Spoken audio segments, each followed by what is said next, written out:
a lot of people are getting into it and looking into how can they grow as people. I first started even like the personal growth journey, which the Enneagram has been part of that journey, but I started that probably about 5 years ago. And for me, it was, there's a lot of personal stuff going on that was really difficult at that time. I felt like really out of control of the situation. I was eating really unhealthy. I like gained a lot of weight. I wasn't really happy with everything that was going on. Financially, it was stressful financial wise. And so I started personal growth work just as a way to try to better myself and improve my life. It was the one thing that I felt like I could be in control of when a lot of other stuff was totally out of control.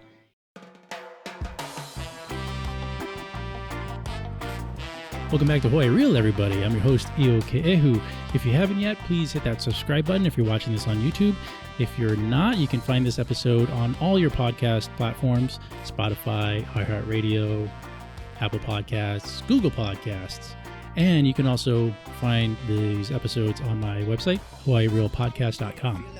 And if you have any questions or if you'd like to be a guest in the future, hit me up, hawaiirealpodcast@gmail.com. And today I have photographer. Why are you looking at me like that for? You better not mispronounce it. No pressure. Marian Diop. Yes. Yeah, it's soap with a J. Marian Diop, owner of Butler&Badou. You got it. Oh my gosh. Yeah. See, I had to practice. I was practicing the name in my head over and over again. So I want to do one take. Perfect. Yeah. You got it. Hey, all right. Marian, thank you so much for coming on the show today. Thanks for having me. Yeah. So you post a lot of stuff on Instagram. You post a lot of stuff, just a lot of stuff. But one of the things that gravitated me towards you to come on the show was when you were posting stuff with your, you have an AR-15. And you're like switching out with a 22 caliber conversion kit on your AR-15 so you can shoot cheaper ammunition in this pandemic. Yes. Yep. Exactly. Yep. And I'm all about the Second Amendment. I'm all about protections. And one of my big philosophies is that the Second Amendment, gun rights for people are women's rights. Gun rights for people are, rights for Black people. There are rights for minority people. There are rights for everybody. They are the right to defend yourself. No, you're totally right. And I didn't always feel that way. But over the past couple of years, my thinking's kind of shifted a little bit and definitely moved in that direction. So I totally agree with you on that one. When did you start shooting? I remember going to Cocoa Head Range with my dad when I was like 12 and hurting my shoulder trying to fire. It was horrible. The gun was heavy. It was hot. I was kind of irritated. Probably how my 12-year-old feels now that I took her to the range recently. This is stupid. Why are we doing this? And I think he took us twice. And then I kind of didn't think about really guns at all for the next long bit of time. Mm-hmm, mm-hmm. And then a couple years ago, he encouraged me again to go take a safety class and get a handgun. I thought it was kind of dumb. Hawaii's pretty strict on gun laws. And, what's the point? We can't really fire it in that many places. And you always got to be, I felt a little nervous to make sure you're following the law and all that sort of thing. But I took the class and I did have to use it for like in a self-defense situation. Thankfully, nobody was hurt. Everything was fine. But having that for protection really changed my eyes in a lot of ways. Mm-hmm, mm-hmm. So during that incident, I realized like in that moment, I was really calm during the whole experience, but realized like, maybe I should be practicing with this a little more than I am currently. Like why have a tool if you don't know how to use it, mm-hmm. especially in stressful situations. And then the second thing was like, wow, this is the great equalizer. Like as a woman, as a smaller person, if you're in a bad situation, this could be the thing that saves your life. And if it's me or somebody else, I'd rather survive a bad situation. So that really shifted a lot of things for me. Yeah, people don't realize, maybe some do realize, but guns are the great equalizer. And when what kind of irks me is when people say, hey, we don't need guns. We shouldn't have guns. It's like, hey, as long as there are factories making guns and providing guns to people, to the bad guys, good guys should be able to have the guns too. Like as long as somebody has guns, sorry. Yeah, exactly. I would love like a utopia where everybody gets along. I think there are situations where people aren't in the right state of mind or make bad choices. And if you do have something accessible that you can have deadly, kill somebody or really, really harm somebody, that takes a lot of responsibility, but guns aren't the only thing that can harm people. No, yeah.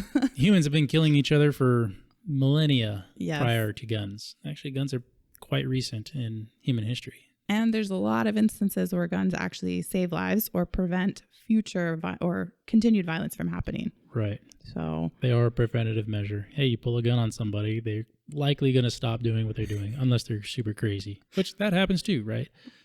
Yep, exactly. I was in a situation in Texas one time where it could have been a bad situation, but the guy had a gun in his glove compartment, and that de-escalated the situation just by saying, I have a gun, and the situation totally changed. So it could have been a bad thing, and it wasn't bad at all.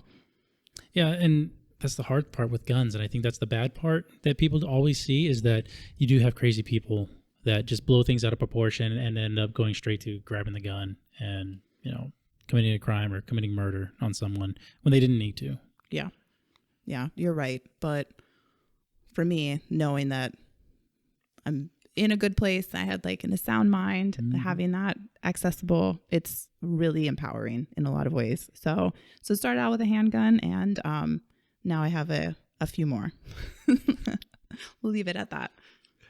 But it's good because you're also educating yourself with firearms. And that, I think, is the most important part about gun ownership, is actually educating yourself. And even if you don't own a gun, educate yourself about what guns are, what they can do, what they can't do.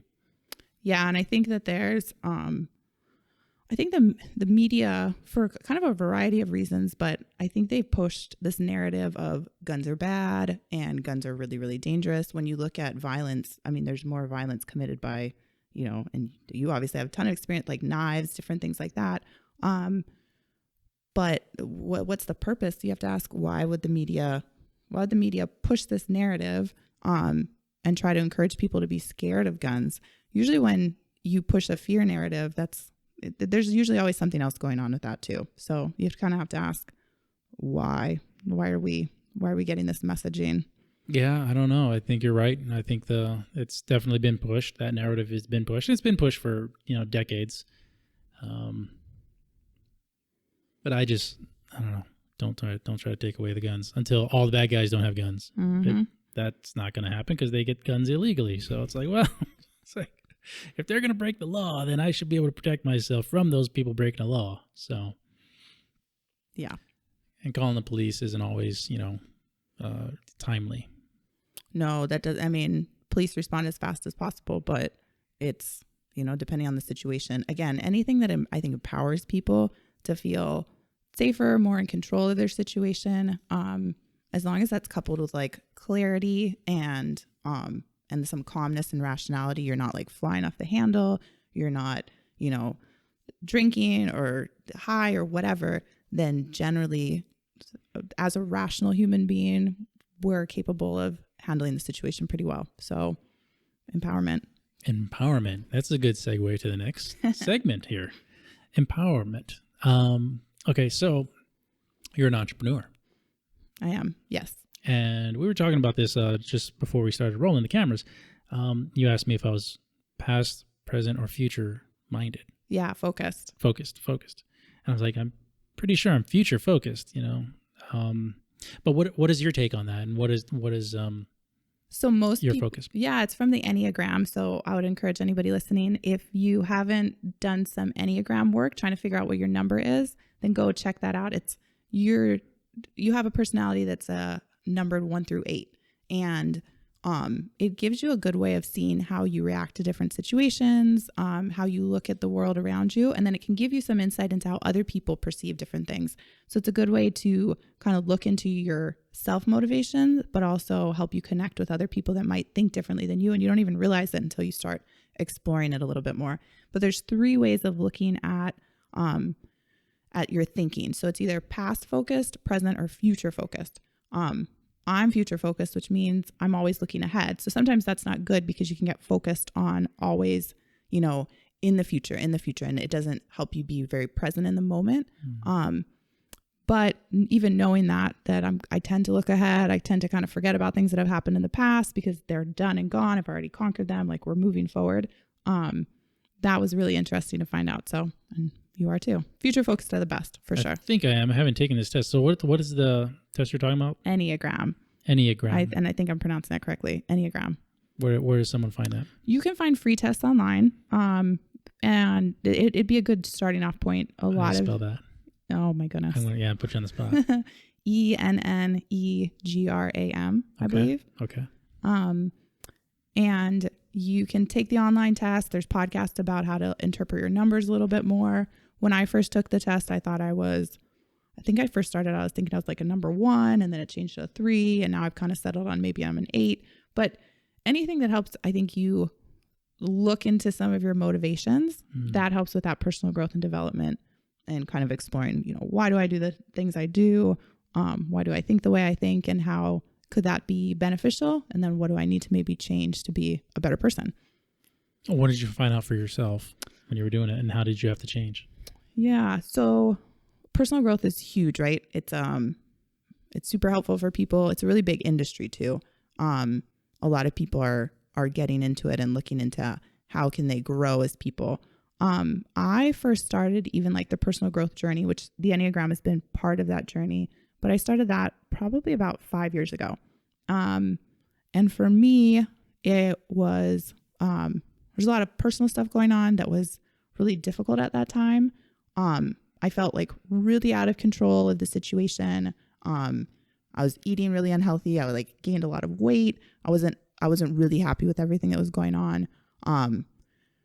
Financially, it was stressful financial wise. And so I started personal growth work just as a way to try to better myself and improve my life. It was the one thing that I felt like I could be in control of when a lot of other stuff was totally out of control.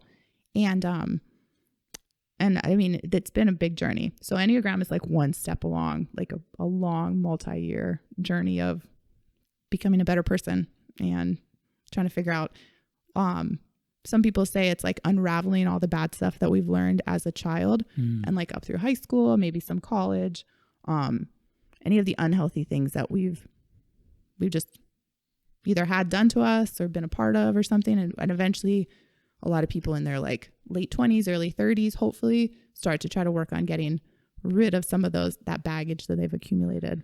That is a huge part of my life and my development over the past maybe 10 years or so, is really going back and looking at my childhood and how I was raised and the things that happened to me and the things that were done to me and things that I had to go through that molded me to the man that I am today, but also created rules and boundaries around my own personal thoughts about what I could accomplish or what I was deserving of or what I was, going to be in the future, and it took me a while to really figure out that those rules that had built up in my head, they're my own rules, and I can break those rules and become someone else and really start to develop myself into something else, that these rules aren't necessarily there to restrict a person.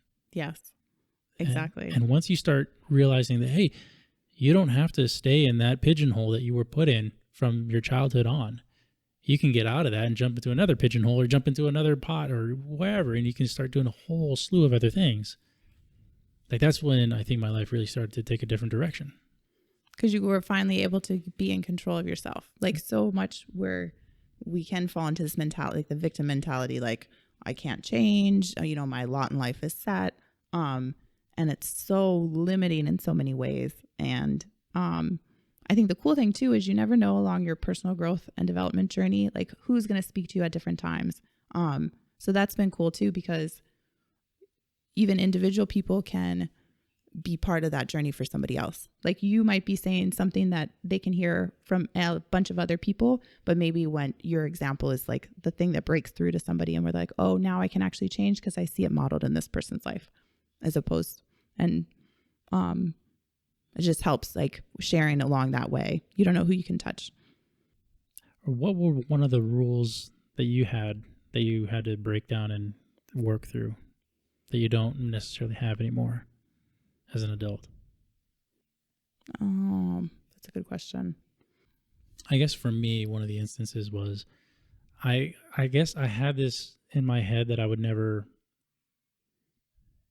be independently wealthy. And I didn't know why, because I had never grown up in a household that was an independently wealthy household. You know, we weren't bad, or we weren't, poor or anything like that. But I think having the mindset that, hey, if I do work towards that goal, I can achieve that goal. It may take me a while. It's going to take me a while. I'm future focused. But that's one of my end goals too, right? That's so interesting, because I grew up, my dad had his own business growing up. My mom stayed home. She homeschooled all 5 of us kids. And I remember, as the oldest of 5, being kind of irritated, with my dad and everything, because I felt like he worked hard, but we didn't have a lot of money. And looking back on it now, I mean, he worked for himself. He set his own hours. He was always available for us when we needed it. Looking back now, we grew up in Kailua. We grew up in Hawaii. They own their house. There's so many good things that you don't see as a kid, and you kind of have stuck in your brain. You see it in one way. And then when you get older and you revisit it, you're like, oh, this is a lot different than what I thought. I didn't see this in the right way. I never wanted to have my own business, because I always saw it as oh, it's too much work. It's too much stress, work for somebody else. And now, having both worked corporate and for myself, I now know I really had it wrong. We had a great life growing up, and I didn't see it in the right way. And I let different wrong thinking cloud my vision. I'm glad I've been able to shift out of that, because now a whole new world has opened up for me that I really had no idea about. I would have missed out on it if I had stuck to my old thinking. Aloha, Hawaii Real listeners. If you're looking for new headphones for your podcast, check out these Audio-Technica headphones. They are superb. They're very comfortable on the head. You can wear them for your long podcast sessions. But more importantly, the sound quality that comes through these things is exquisite. It's awesome. You're going to want to check these out. You're going to want to have high quality headphones for your podcast. Check them out in the description below. And as always, stay happy, Hawaii. So you went through a lot to inspire you to change. I think that's one way of putting it. What has been one of the things that you've taken away from all these? You said that you were listening to different people that were motivational speakers and stuff like that to change. Yeah, I started with super typical Tony Robbins, Zig Ziglar, and then just continued on a path, finding different people would appear on different podcasts, or I'd read different books, and I'm like, oh, I'm going to check out that.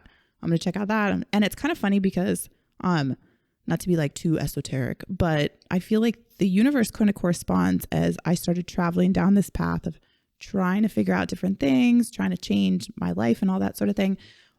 Different people and events would come into the situation to just help that journey go that much farther. So I'd meet different people that helped inspire me in different ways. I'd be introduced to different situations. Even with the work I'm currently doing for the photography studio, I feel like I even kind of fell into that. I met some people, they opened my eyes hey, you, instead of just taking some pictures of people, you could actually be sitting down with them and helping create artwork. And then you get paid more. People love your products a lot more.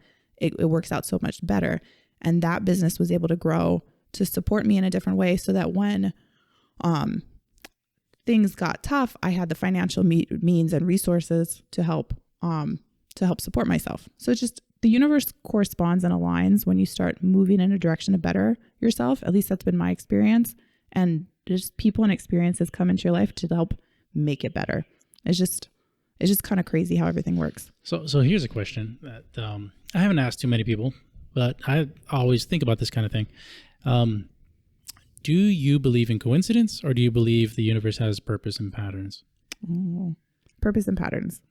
More so than coincidence. Yeah, definitely. Have you watched The Matrix? Yes. Yeah. It's one of those weird things. No, there is no coincidence. Things happen for a reason, whether you know the reason now, or you may find out the reason 10 years from now. Yep. Things happen for a reason. Absolutely. And you can't, like you said, you can't always see it right away, but again, there's so many things I think that push us into this, like, you're a victim. You can't change your circumstances. You can never be better than your parents are or your friends are or your current circle of influence. And that's all. It's just like a psyop to like bring you down and keep you in low like vibrations, energy, or you just even like a low pattern of life. When you start breaking out of that, you realize how many things are around you that can make things better. And it's not a coincidence. It's always there. It's sometimes hard to like lock in and actually see it. We're just pushed down a lot in our thinking and our views about what we're capable of. We're all capable of so much. We like really have no idea. Yeah, no, it's one of the things that I've noticed was that things that I thought were coincidental, if I looked at it as a sign instead of coincidental, my outlook on things completely changed and the direction of my life completely changed. And the things I thought I would be capable of completely changed. Whereas if in the past, if I just thought of it as coincidence that this happened to me or coincidence that I met this person and didn't do anything with it, well, like I'm wasting my life away. Whereas now it's like if I see something or I meet someone or we're talking about something and this subject comes up that you know someone that knows someone or whatever the coincidence happens to be, if you look at it as a sign instead of a coincidence and you start to digest it and you start to think about it, you can really turn those signs now into something productive and manufacture that into your life. Yeah, absolutely. And again, you're taking ownership of your life. And that's just one more step to change your life into what you actually want it to be. I know at different points, I've even had a hard time getting a vision of how good life could be, especially when you're like stuck in different situations or stuck around different people or whatever. It's sometimes hard like to get in the right mindset where you're like, wow, I could actually elevate my life. I could really live in this dream house. What is my dream for my life, for my circumstances, for my situations? And that's not always easy to get to that place. But if you can lock on and start working towards it, you will get the people in your life that start giving you more of that vision and kind of sometimes even see things for you that you can't see for yourself. But you got to be open to it and open to seeing those new possibilities and not just thinking, oh, this is just coincidence. It's just chance. Like nothing really matters. So if you can get past that, then again, you're empowered. It's like all about empowerment and ownership and making a better life. That's why I like The Matrix. Matrix is such a great movie. Follow the white rabbit. It's not the whole red pill, blue pill, although that has, a lot to play in it. But before that even happens, he had to trust his instincts and trust the coincidence of follow the white rabbit. I never thought about it in that. That's really interesting. That's a different perspective. I've always really focused on red pill, blue pill. Right. Everything's a lie. But he doesn't even get to that point. Yeah. If he doesn't follow the white rabbit. If he doesn't, before that, he doesn't answer the cell phone. Take a chance. Yeah. That's true. There's a lot of chances he took. And there's some that he didn't. And it kind of led him in a different path, but eventually brought him back. Yeah. Matrix is a great movie. Yeah.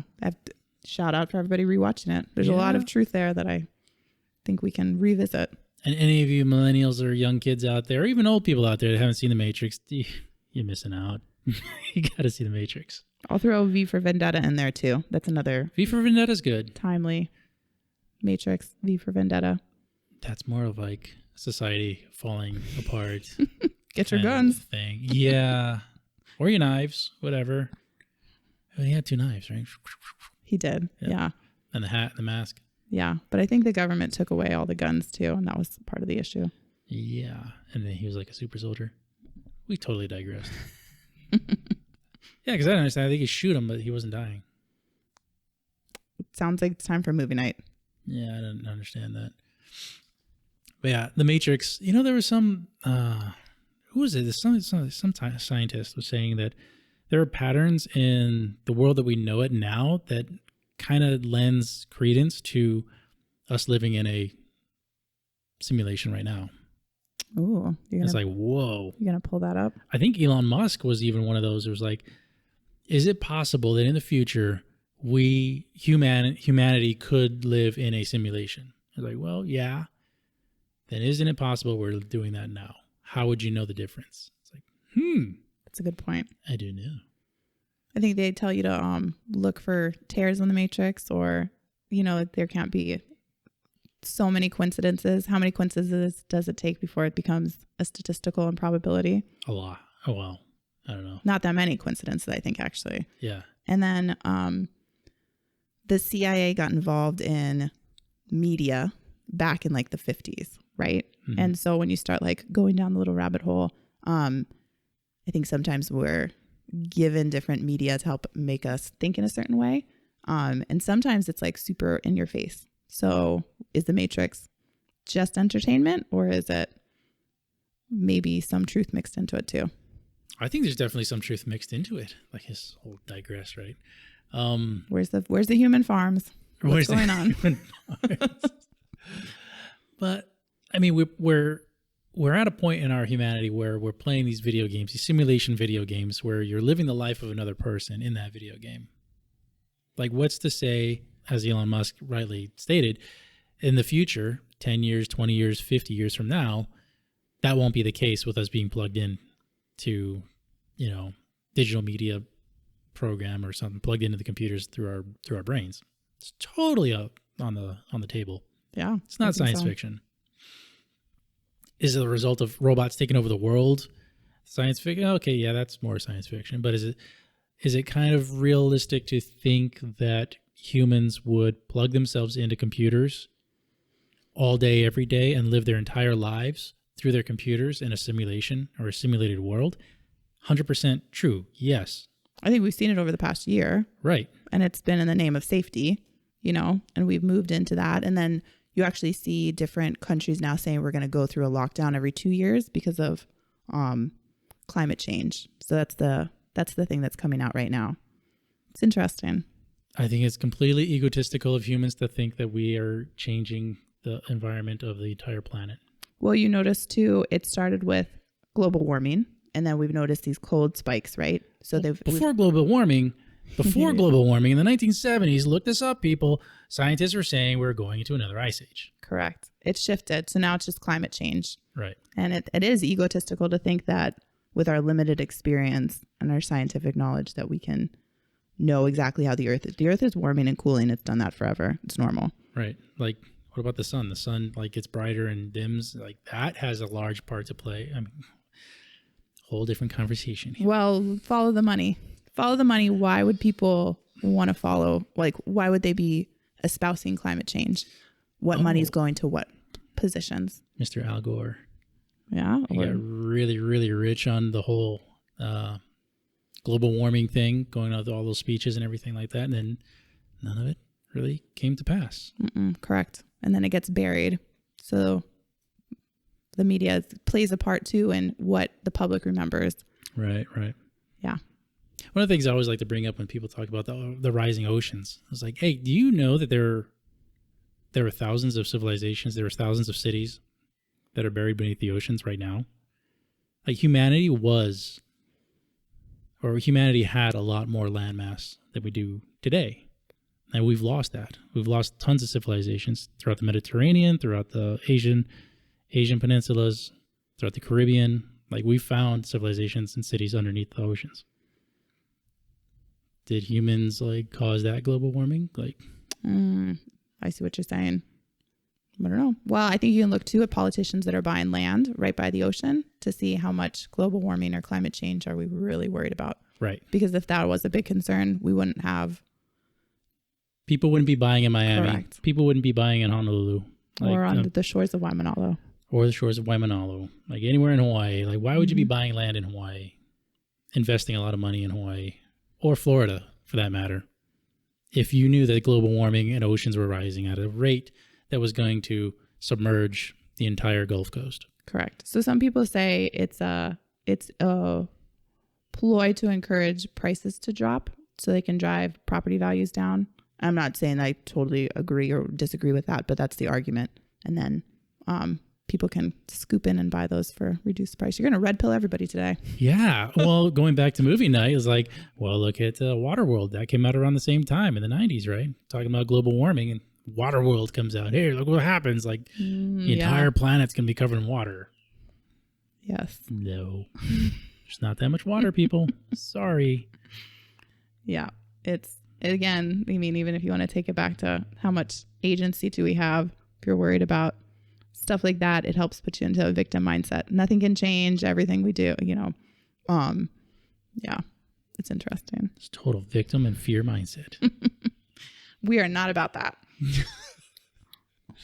Trying not to be. No. Trying not to be. But I think that lends into the conversation we were having earlier about improving yourself. If you're always scared and you're fearful of the future, you're fearful of taking those risks, yeah, you're more apt to not do anything with your life. Whereas if you're willing to take those risks, you're willing to put yourself out there, fail, move on, like those are the people who are going to be more successful in this world. Yeah. And you just feel better as a person, and I think that, like you were talking about video games, people do have that tendency to just plug me in because it's going to keep me safe. Like, I think the big thing that we've really talked about is like, be safe, be safe, be safe. But at what point in humanity did we become so concerned about staying safe that we've neglected like our ability to live life? Life isn't safe. It's probably the safest that we've ever been in our history. We're not going to die by the age of 40. We have like a great idea, like handle on death, disease, famine, all those different things, especially here in America, like the most prosperous, educated, so different from other developing countries. But at what point are you going to say, hey, life is meant to be lived. We don't have to be fearful. We can take a chance. We can have that big business idea. We can get ourselves out of bad situations. Like, life will continue to go on if your mindset is in the right place. You also work out a lot, and you post on Instagram about your gym fitness and your journey on that. I do. Yeah. It started out, I follow a couple of people and they were pushing like do a selfie every day or post your stuff. And it felt super vain, especially not growing up as like young enough to be, let me take a selfie all the time. Felt super self-absorbed. But what I found out is that even though it seemed a little bit boring, doing it on a daily or regular basis can be really inspiring to other people. Because I've had people come up now and be like, man, we saw you doing this, or ask questions. And anything that helps inspire other people, I'm all about that. So how is it with, men that go to the gym, they typically supposedly know what they're doing, right? They're going there to get fit and get stronger.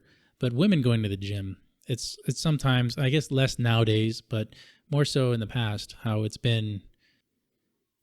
You didn't grow, like I didn't grow up knowing how to do a lot of lifting sort of thing. I mean, that was my experience. Yeah, it's just, they don't have like necessarily they don't have like the knowledge and experience of lifting weights or working out. So when they go into the gym, it's all brand new to them. And do they get turned off by that before they even get to the gym?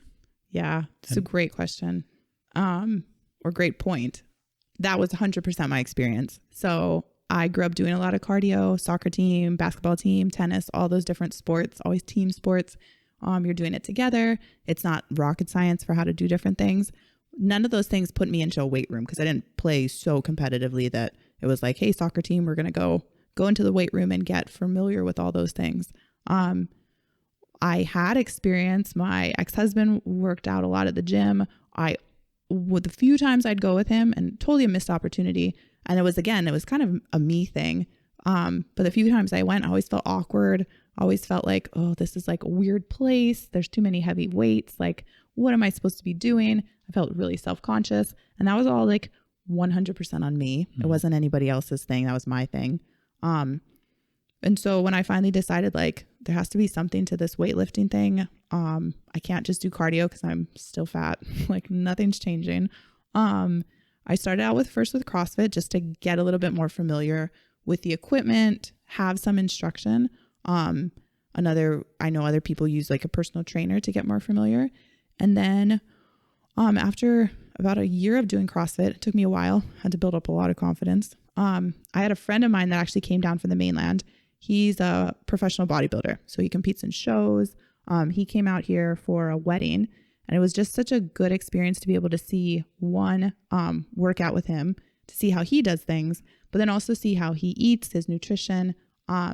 And something like clicked at that point in time. I was like, oh, this is how people do it. This is how they stay in shape and they live like a good life and achieve their fitness goals. Like, these are all the missing pieces that I just haven't been doing into my own life. And that's when I switched to the gym and started learning more. And it's just been such a huge thing. Now when I go into the gym, it's fun. Like I have all my friends that I know there now. It's such a different experience than before. And that's 100% because I built the confidence. Nothing changed. It was just me. I changed. Do you still have those days where you just don't want to go to the gym? No, crazy. It's so crazy. I used to, like, a lot. And same with like waking up early to go for a bike ride, go for a walk.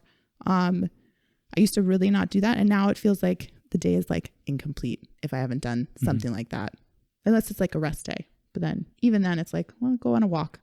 It'll make you feel better. It is very weird. I've never been this type of person before.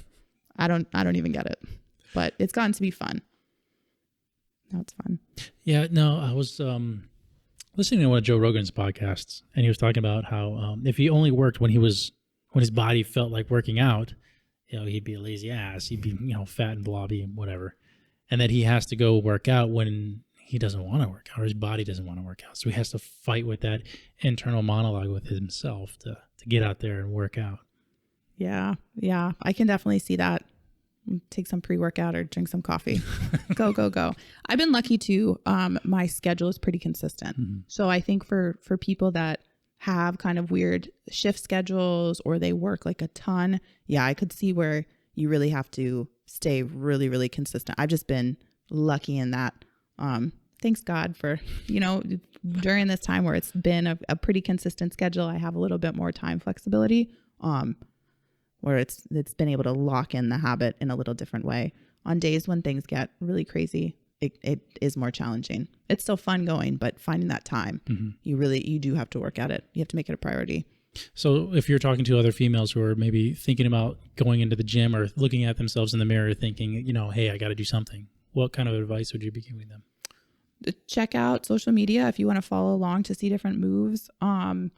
Don't be afraid to ask people for help in the gym. Like, hey, how does this machine work? Or, hey, this is my first time. Do you mind is my form okay? Maybe go with a friend if you need to, possibly hire a personal trainer, maybe once or twice a week so you can make sure your form is correct. But I think the biggest thing is nobody's really watching you. Like, it feels like so much pressure to do the right thing. If you're friendly, if you just, smile at people, do your own stuff. Not everybody doesn't know every single thing in the gym. It's okay. Just have fun and try to work on just being confident when you go in, and it'll start being fun if you just start having that positive attitude. I think you brought up a great point. Not everybody's watching you. Yes. Unless you're, I don't know, walking around naked in the gym or like a famous person. People are focusing on themselves and watching their own form in the mirror or even just trying to get themselves more motivated. Mm-hmm, mm-hmm. Yeah. One of my things also, I have a lot of things.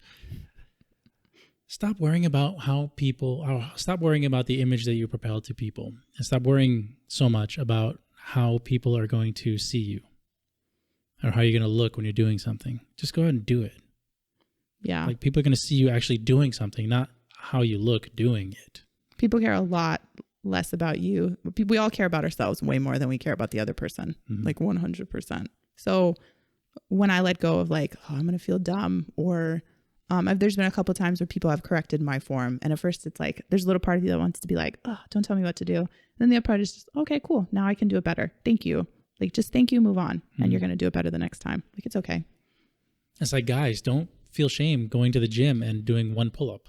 Like, that's the start. Oh, yeah. I remember, speaking of pull-ups used to be my unicorn move. Hard. They're so difficult. And I'm like, when I'll be able to do pull-up, I will have arrived at all my fitness goals. So I finally did a pull-up last year. I have definitely not arrived at my fitness goals, but I could do it. So it's just funny, like, the things you put as big goals in the beginning, they'll shift and they'll change. And then it's just like, what's that one step closer to where I want to be? Because when I get to that step, it'll probably change into something else, but I'm there now. I'm just that much further along. So just get there and then keep on going. It's so awesome. One of my podcast quotes: success by the yard is hard. Success by the inch, it's a cinch. There we go. Yeah. That's a good one. I like that one. Because if you try to shoot for your end goal right away, you're more apt to fail. Like, shoot for those little goals, and eventually you'll achieve your big overall goal. Well, and you might not even know. Like for me, I'm going to do my first fitness competition at the end of this year. If you had asked me a year ago, would that be something? No, I'm not going to do that. Those people that do that are so full of themselves. They're so self-absorbed. They're kind of weird. Why do they get the spray tans? Why do they like stop drinking water the day before? Like, no, that looks stupid. But now my mindset shifted, and now it's like I'm more confident in myself, and that's something I want to do just because it's going to be level up. Sometimes you can't even imagine the big picture for yourself until you've made those small steps to get a little bit closer. And then it even becomes more of a reality. You're like, okay, I didn't have the right mindset for that, and now I do. It's weird. Yeah. Life is cool. Life is cool. So with that, final question for you here on the podcast. What is your life philosophy? And we can talk about this. Oh my gosh, that's a giant question. That's a giant, deep question. But we touched upon, I think, a bunch of aspects of it. I think the biggest thing is, as a mom, as somebody who wants to be a good example to my kids, to other people around me, to my community, be a good person, do the right thing, never stop learning and growing and trying to better yourself. Don't get too attached to a certain way of thinking or different mindsets. I've totally been stuck in my mindset at different points in the past to the detriment of different relationships or situations. Don't get too attached to anything that may hold you back. And then don't be scared really of anything. Always look for a way around something if it's in your way. And think about it could be there to help you learn and grow from it. So it's not the end of the world. Even tough situations, they can be the turning point to something even better. So how can that help make me grow and help develop my character through difficult times? So yeah. Yeah, no, that's good. And that is deep. I think you hit on a number of things. And one of the things that resonated with me a lot was don't have the fear. Like, get over the fear, whatever your fear is. Fear is it's crippling. It just pushes you down. Life is like never found in a fear state. And if anybody's pushing that mentality on somebody else, it's like shackles around you. And it's like fear, it's just holding you back from everything. Like everything you want is on the other side of fear. I think that's another quote too. It could be your next podcast quote. Ooh, everything you want is on the other side of fear. That's a good one. Mm-hmm. You're welcome. Oh, thank you. Is there any other podcast quotes? What is your favorite quote, if you had one? Oh, my kind of life motto is Jeremiah 29:11. For I know the plans I have for you, says the Lord, plans to prosper you and not to harm you. So it kind of goes back to that whole fear thing too. As a Christian, knowing that God does have a plan and he's not like a wrathful, vengeful God that wants the worst for his people. He wants the best for us. The best doesn't always look like a perfect, stress-free, trouble-free life. But the things that get put into our life are meant to grow and develop us. And they're all going to be better in the end. It'd be nice to have an easy life on this side of everything. But I can genuinely say I'm so thankful for everything that's happened. All the different difficult times. It's once you've gone through them, looking back, it's like, okay, I can see where that was a really helpful, beneficial situation. Definitely not when you're in the middle of it, but when you're through it. And that's going to bring me off to this last quote. Live easy and life will be hard. Live hard and life will be easy. I like that. Yeah. That's good. You're good with your quotes too. I hear them on these other podcasts and shows and stuff. I was like, oh, that's good. I got to remember that. Oh, I got to write that down. I write down quotes too. I do too. I have a book of quotes. I've had it since I was 12 years old, like a little journal. And then it's gone to the computer too. That's another good thing people should do. Flip through when things get tough. Journal. Or when you just want to be smart. Oh, quotes. Mm-hmm. Yeah. Delve into the history of humanity and see what other people have thought of and other people have had success with.